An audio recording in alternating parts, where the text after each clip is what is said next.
Yeah, love was a strong word. I'm sorry, but it's the wine in me. It's the wine. Feeling so tipsy.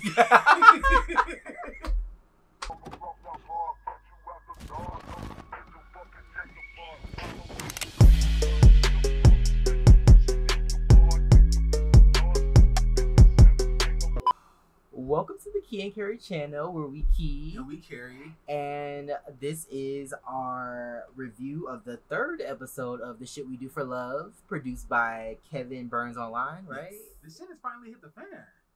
Like, the first two episodes were just so chill and just...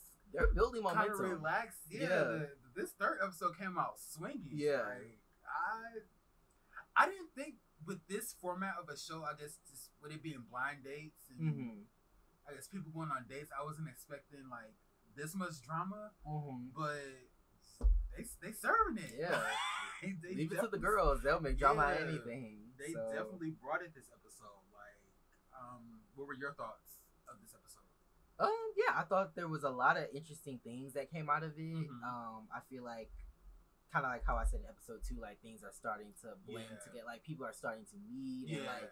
You know, so it's interesting that they introduced us in the first episode to like who these people are, and now like we're starting to see them date, and you know, I kind of wish. Did we see a date in episode 3? We didn't. No, right? No. I kind of wish we would have saw a date every episode. Yeah. You know, just to get everybody. You know, right? So far we've only seen 2 people date. We've seen Lante and D'Angelo, which did not turn out well. And then we saw Quentin and Malcolm, which did turn out pretty good. So, yeah, I kind of want to see more people on dates. Who would you have liked to see go on a date this episode?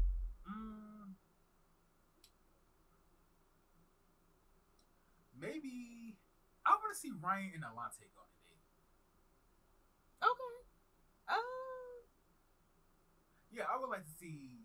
Oh, actually, why? Let me recant that. Let me bring it back.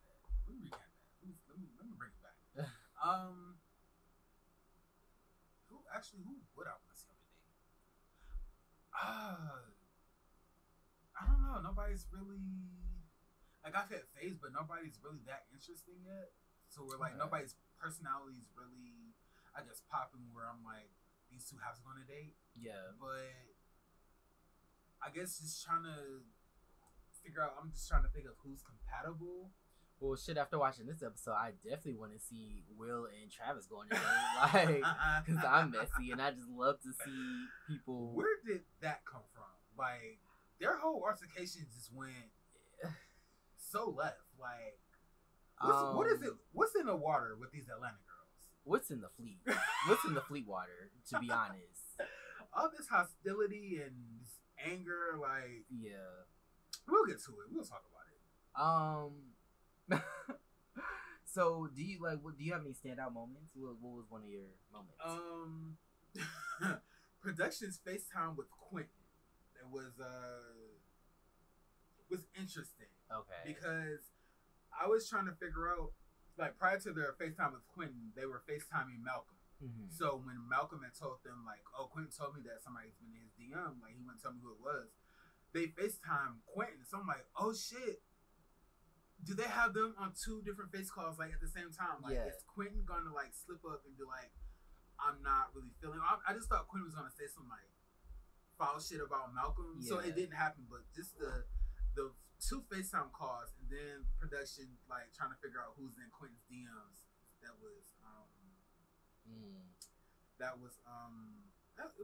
It stood out to me. Who do you think was in his DMs? It's kind of weird because none of them really know each other. Right. So it's like, how would we even... something tells me that it was Ryan. Something tells me that it was Ryan and his DM. I could see that. That it's funny that you say that, because that was honestly the date that I would probably want to see is Ryan and Quentin. Okay. Just because they both seem very, like... I don't know. They just seem like they would be compatible. Okay. Like, I could see them dating or being interested in each other, but yeah. Rah-rah. Okay, rah-rah. somebody in the comments was like, I'm not calling no grown man rah-rah. And I was like, I kind of agree. Like, I feel like once you become like, once you like graduate from like high school or something, like, just rah, not rah-rah. Yeah, I feel like that's something that your like family will call you forever, but like people around the way, like, nah. I feel like, but I would like to see them go on a date. I feel like they would maybe pique each other's interests. Okay. But I think my moment was I think you already know what my moment was. Favorite moment, was it Will versus Travis? Yes. Will versus Travis. William versus Travis. It was interesting because similar to the meetup between Zion and Keem, G Status. We reviewed that too.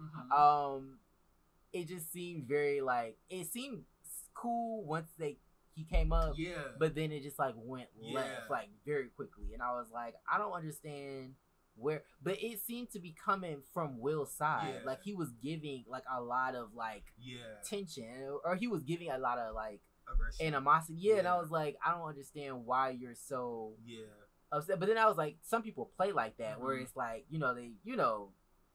they're trying to be like combative, but they're really just playing. But then it just seemed like they weren't playing, so I was just like, I don't know what's going on. It struck me as weird, like, because Will came in and he hugged like D'Angelo and Travis.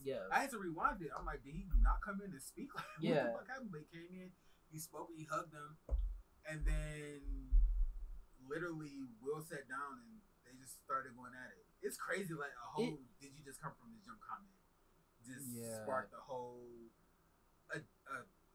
like a 10-15 minute argument. It seemed like it came from like him when he said like he had fans. And then like Will was like, "You got fans or friends?" I got both. Oh, do you? I do. I'm sure they all just friends. No, like, you don't have no fans. You blah blah blah. You have supporters. Don't nobody have fans. Like, that's what kills me today with these bitches. Like, I was like, what? Like, I was like, who cares? If he has fans, he has fans. Right. Who cares? Like, look, what is... Some fans, no fans, only fans. Everybody has fans. Who cares? And they also ended up on OnlyFans. Like, this conversation went all the way around the fucking world. You know what it kind of reminds me of? What? When, like, your uncle or your dad, like, they're angry about something, and they just want to rant about it, so they find a way to connect it to, like, y'all could be talking about, like, I don't know, how rainy it is today, and they'll find a way to like make it like about Fashion Nova or something. Like, that's why I can't say it. But like, I don't know. A few uncles like that. You want to drop any names? Not on this channel, but don't nobody know who they is. I'm not saying it. You ain't about to get me caught up. We know we got. Listen, we have a couple uncles that operate like that. But yes, I definitely feel where you coming from. It definitely came out of left field. I feel like he was trying to give like big dick energy. And it came off as little dick energy. I'm not gonna lie. I'm not saying he has a little dick. I don't know that man, but it just gave me very like Napoleon complex. Like, he gives off the Donald Trump complex. Yes. Oh, I wouldn't say that. Ooh, that's kind of harsh. He gives very small penis energy. So. Yeah, I mean, shit, I ain't the only person that said it. Like, but yeah, Will does give me small dick energy.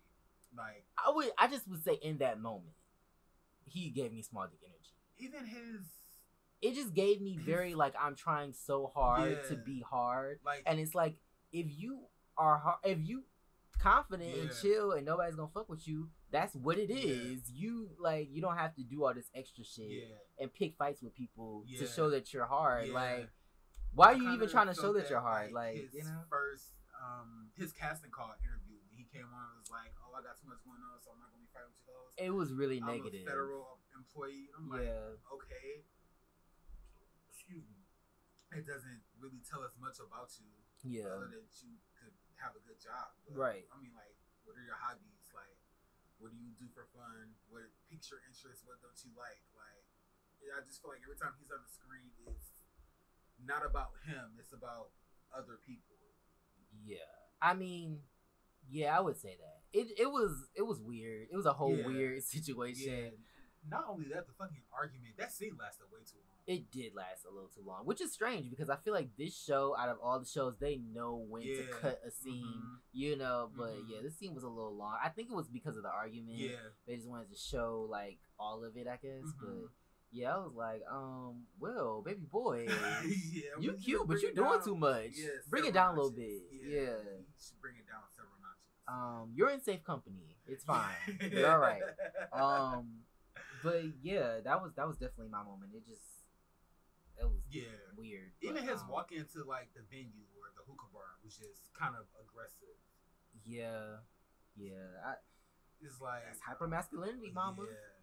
Yeah. It's hyper masculinity, Miss Mama. Like, Miss Mama. Come on, Miss Mama. But yeah. Anything else stand out to you while we're in this segment? Just the fucking argument, like the Quentin and Travis argument, and production being messy with Malcolm and Quentin. That stood out to me. Yeah, I wrote I guess about Malcolm. Is this nigga in love? Like he was so like oh my god, like just the fact that he was so willing to plan. I've like never heard of somebody planning a date number 3 in the middle of planning date number 2. Like I was like, can y'all get through the second date before y'all get? I mean, I get it, but like, it was just kind of it was a lot. Doing too much. Yeah. What's that? Paula Deanda. Shout out to Paula Deanda. Yes, but that was our favorite moment, or some of our standout moments from the 3rd episode of the Shit We Do for Love. Yes. We'll be back with our favorite of the episode, least favorite of the episode, our favorite looks, our shadiest moments, and our reality rewind. Yeah. So stick around. And we're back. This is the Key and Carrie's channel where we key and we carry. We are reviewing the 3rd episode of the Shit We Do for Love, produced by Kevonburnsonline. So did you have a favorite of the episode? I think my favorite of this episode. I'm so sorry, y'all. These 2 episodes blended together. So I'm sure the 2nd episode I was talking about shit that happened in the 3rd episode. You're probably like, what the fuck, that hasn't happened yet or whatever. But Quentin, I stand. Okay. You know, I love when people have niggas eating out of their hands. So, you know, I was here for it. I'm like, I don't know what Quentin has done, but Malcolm is like very just very like when is the next time when is the next time I can see you? Yeah. Like let me know. Like Tanisha let me know. Let me know. Like yes. I guess my fave was Alante. He really didn't have that much camera time this episode, but I liked how he talked to his friend about, I guess, his date with D'Angelo. He wasn't shady. He was just like, it was shit. He didn't throw shade. He wasn't rude. He just basically was like, it wasn't what I thought it was going to be. Like, he ghosted me, so I was just like, oh, fuck it. I'll just move on. Yeah. I thought that was, like, really mature. Because, you know, most people could be bitter and be like, oh, fuck that nigga. He wasn't cute, or he was a bum, or all of that. But he was really mature about the situation. So it's my favorite episode. Okay. Yeah, I can say that. Yeah, I now that you bring that up, yeah, that is something to note. Like, just the difference in them talking about the date. It was very, like, he just was very honest about it and was just, like, ready to move on. Whereas D'Angelo just seemed kind of weird about it. But he could have pulled a stunt from another queen from another show. Who is it? Who is it? Who is it? Who is it? Who is it? And been like, he shouldn't have. What queen? No, I'm just like... He could have been messy, but he took the high road. That was dope of him. So he was my favorite episode for that. Okay. Oh, cool. I would say, okay, so least fave. My least fave was Will. Just because, his argument with Travis was so pointless. Like, y'all arguing of who has fans, who doesn't have fans, and it was dumb. Like, I mean, you even said on the first episode, like, I'm not here for the drama. Right. Here you are in a fucking pointless ass argument. So he gets least fave just because the argument was dumb. It was immature. There wasn't any valid reason to fucking argue. If the man feels like he has fans, then damn it, he has fans. Yeah. Like, stupid. Some things I just feel like you just have to let other people do them. I just feel like sometimes it's just really not worth being upset or even caring about what other people are doing. Like, as long as it's not hurting you or anybody else, really, who cares? Right. If he thinks he has fans, who cares? I mean, as long as he doesn't disrespect you. Like, I don't understand why you are so in your feelings about how somebody feels about themselves. Like, if he think he better, is it problematic? Yes. But am I gonna be like super pissed about it? No. Like, it is what it is. You know? As long as he doesn't disrespect you, then there should have been argued. And dude, you mad about that? You in the wrong city. That's the city like where people like no shade to Atlanta, AT aliens. Yeah, that's what they call them. But yeah, like that's like the town, like that, and maybe like New York and LA, where people are like have a head about themselves. Everybody feels like they're that big. So I mean, it is what it is. But yeah, he was also I guess my least favorite.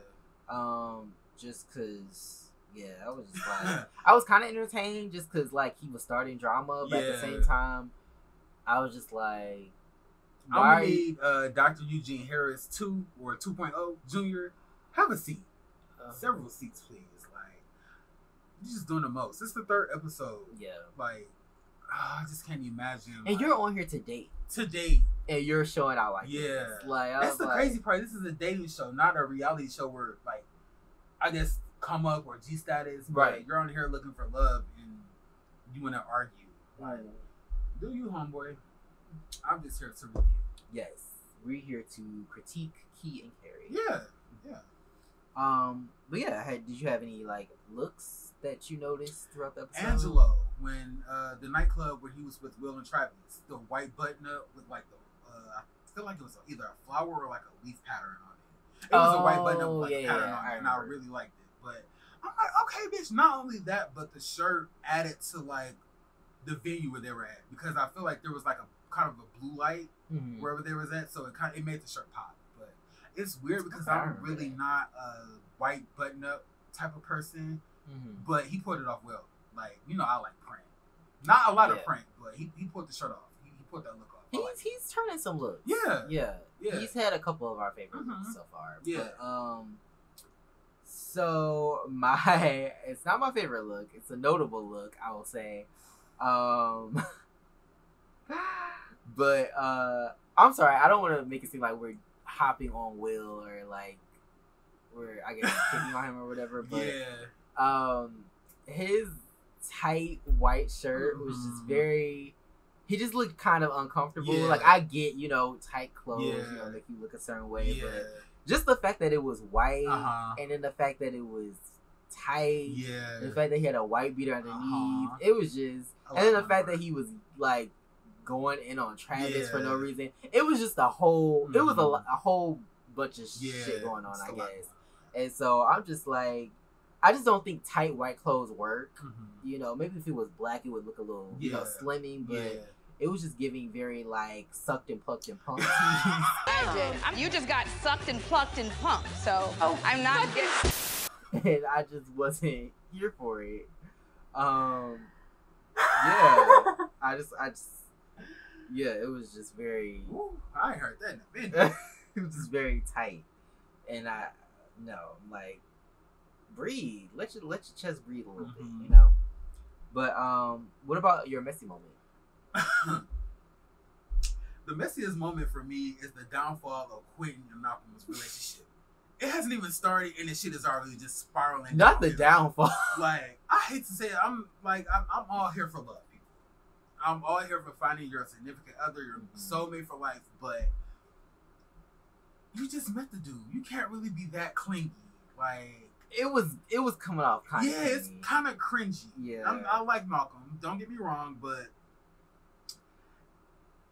he's coming on too hard, too fast. Like, Yeah. I get like you wanted to plan the second date. I get that, but like you said, you can't plan a third date in the middle of like planning the second date and you don't even know if it's gonna happen. Maybe in your head. Yeah, like you know. But yeah, you can plan the third date while on the second date. Yeah, you can do that, but you can't plan the third date when the second date still has a question mark on it. But yeah, the the downfall of Quentin and Malcolm's relationship, like it's a mess.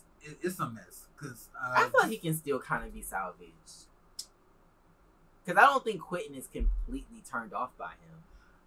I don't know. Just trying to plan the third day, and then you're like, "Oh, are you busy for the holiday?" And he's like, "I'll be with my I'll be spending the holiday with my family." Like, and the thing that also threw me off about like him planning the date when he was like, "Will you be able to meet me at like 7 or 8 in the morning?" Like, what?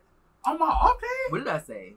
No to this morning date. Like, no, hell no. Like, I'm not a morning person. I'm not either. If I don't have to be up at 7 o'clock in the morning, then I'm not going to be up at 7 in the morning.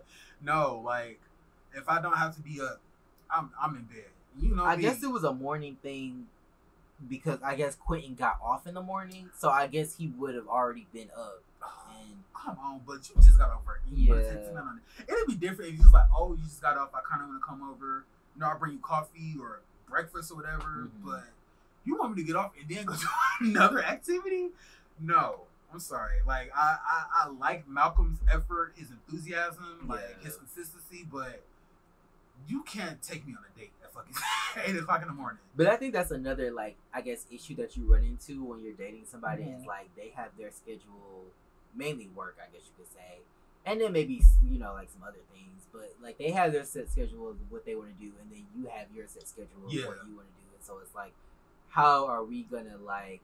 I know they keep saying, like, you make time for what you want to make time for, but sometimes you just be tired. It's like, I don't want, like, I know I've been in a situation where I'm like, oh, I might have to, I need to cancel this because I don't want to, like, have an attitude, you know, when I'm hanging out with you and you're like, what's your issue? And then I'm like, I just need sleep.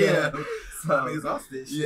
So, I understand where Quentin is coming from, but I also understand where Malcolm's coming from. You know, he likes this dude, so, you know, he wants to, you know, see what's up, I guess. So, I mean, I can see that, but I mean, whatever floats your boat, different strokes for different folks. I just don't ask me on a date. Don't ask me on a morning date. And I will ask you to go on a date at like 7 in the morning. That's just that. I guess my missy moment was the OnlyFans comment that Will said. Like, it was so random and so specific. I'm like, he got to be talking about somebody.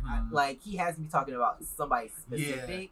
But it's weird because the way that the edit made it, like, when they were previewing that scene for the next episode, they made it seem like Will was coming at Angelo for having like OnlyFans. Like, you know, like, he got an OnlyFans. Like, my goodness. Well, at first I thought, not Angelo. I thought Alante had an OnlyFans because they also included when he was talking about, I guess, D'Angelo looking at. I guess D'Angelo was FaceTiming him, and then I guess they saw his friends saw his like naked photos or whatever, and they were like, oh. So I thought it was Alante, right? You know, who was a Sherrod 2.0, no shade. But I'm just saying, who else has a storyline where they do porn, and that's kind of their only storyline? No shade, they're not really doing anything else. True. But we love you, Sherrod. We're just saying, we like you. We tolerate you. No shade. Okay. Yeah, love was a strong word. I'm sorry, but it's the wine in me. It's the wine. Feeling so tipsy. I'm sorry. We're done for them. We're not done reviewing this show, but all jokes aside, we're done. People. Oh my we'll God. Stick on task. Let me catch my breath. But I'm sorry. You good? That was my fault. How dare you turn that godly song into a secular, into some secular shit, like some heathen shit. My goodness. No, what was I talking about? Lord. Oh, the OnlyFans comment.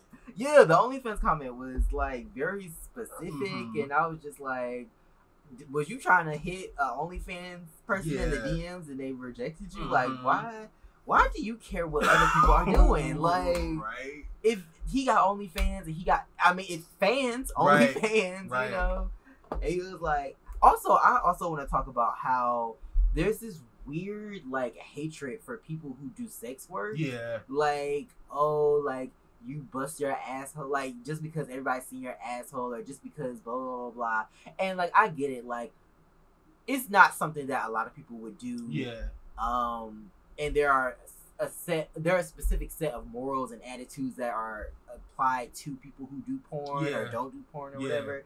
But I don't know, it's just kind of weird, especially considering, like, I think I've said this before, but, like, we are from, like, our community is not conventional already, so it's kind of weird that you would kind of, I guess, try to, like, judge people. I mean, we all judge people, don't get me wrong, but, like, we're judging people right now. Like, comment, subscribe. Anyway, but, you know, like, it's just kind of weird that they have these, like, traditional attitudes when, like, we as a community aren't traditional, you know? Yeah. So it's just like, if somebody's busting their asshole wide open on, you know, Twitter or on OnlyFans, what does that have to do with you? And even if you have an opinion, like, I have an opinion, but at the same time, it's like, my opinion ain't that passionate. Yeah. Like, I don't care. I might shade you slightly. Like, I might throw you a little shade, you know. I might throw a little joke in there, I'm not going to write a thesis on, like, you doing porn. Like, it's not that deep. So, again, it was kind of weird to me. Yeah. But, you know, it is what it is. Mm-hmm. It just seemed kind of messy because it seemed like he was talking to somebody specifically. Yeah. And it's Atlanta. Dare I say it, the black porn capital of the world. Yeah. Like, again, you might be in the wrong city, Will. I'm just saying.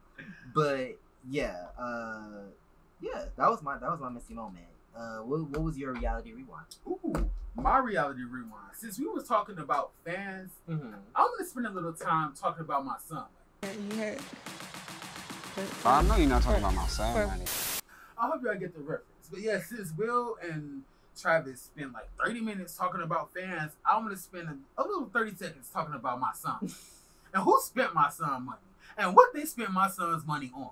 She invested it, Troy. She stole it. And she stole $27,000 of my son money and put it into a store that fucking it didn't sell. It just closed. They had to close it because it wasn't any good sales. But allegedly.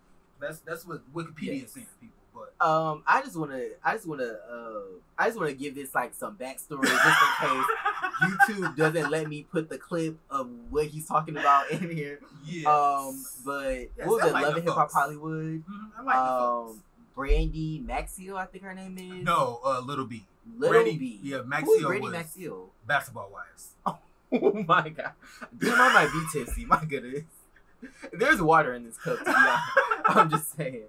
But so Lil B, whose name is also Brandy. Yeah. Isn't she Ray J's little sister or little cousin or something like that? So yeah, her also the goddaughter of Whitney Houston. Might have added. She is the goddaughter of Whitney Houston. Yes. She's also friends with Beyonce, but she said she was friends with Beyonce. Look. People say a lot of things. I have a question. But in the words of her godmother, I want to see the receipt. True. Very true. So that's very true. But I have a question that I want to pose to you at the end of your statement. Okay. Well, you know, her husband is a producer, so he did, I guess, some type of project for $25,000. Got it in cash for some reason. Yeah. Don't know why he didn't get, put in the bank. Yeah. Establish a trust fund, maybe. I don't know. But yeah, he got in cash because hood rich, and she took that money and invested it. Now, did she show up at the, or did he show up at the store? Yeah, he showed up at the store. She invested it in. Told him that it was like some type of opening for their friends. Yes. He sees that she gets up on stage and she literally tells everybody that, oh, this is our store. So her husband Max flees the store upset, obviously, and She ends up on the hood of his car, literally having a full-blown meltdown because her husband wouldn't talk to her about stealing his son money. But yeah, that was my reality rewind. I just wanted to spend a little time talking about my son. I just feel like anytime anybody want to talk about fans or OnlyFans, I feel they need to talk about my son. I don't really have a son, but just in that moment, I feel like he was my son also. Like, I know you're not talking about my son. You thought that you were also Rob. Yes, yes. I understand. 27,000? 27,000 is a lot of money. It is a lot of money. So my reality rewind is just a shout out to all the trash ass MTV dating shows that would come out in the early 2000s. So, Next, Room Raiders, Parental Control. There was another one I feel like. You said Parental Control, Room Raiders, Next. Maybe that was it. No, there was. What was the one they used to get the pass? Remember, MTV spoofed it with Bonifa. You would go on like a date, and then if the other person on the date was getting more attention, you can give them like a pass to like leave whatever like the area, like go do something while the person gets to know like the other person on the date. I think I know what you're talking about, but the one I'm thinking of was the one where like they were it was so messy. Actually, I just want to talk about this one because it was messy as fuck. So basically, they would have two people that used to date, and then those two people had boyfriends. They moved on or had boyfriend, girlfriend, or whatever. And so basically, what they would do is they would book them all on a vacation. They didn't know that people were coming, so they say. And so basically, they would put the only reason they could stay was if they put the exes together, and they spent the vacation together, and the exes, or not the exes, but the currents had to sit and watch and see, and then at the end they would get to choose whether they wanted to be together again or if they wanted to go back to their, That wasn't Temptation Island, was it? No, it was. Damn, what the fuck was it called? I'm gonna put it up, but like it was messy as fuck. Oh, that sounds messy. Yes, they used to have, because they used to go on dates and stuff, and then they used to have this censor where like it would go red if like the two exes were touching. Oh, I do remember that. And I remember it used to touch, and I was like, bitch, I would be in there like, what? Y'all touching right now? Yeah. Like, yeah. So it was messy as hell. And I remember one time, it was plenty of times where like the exes ended up getting back together.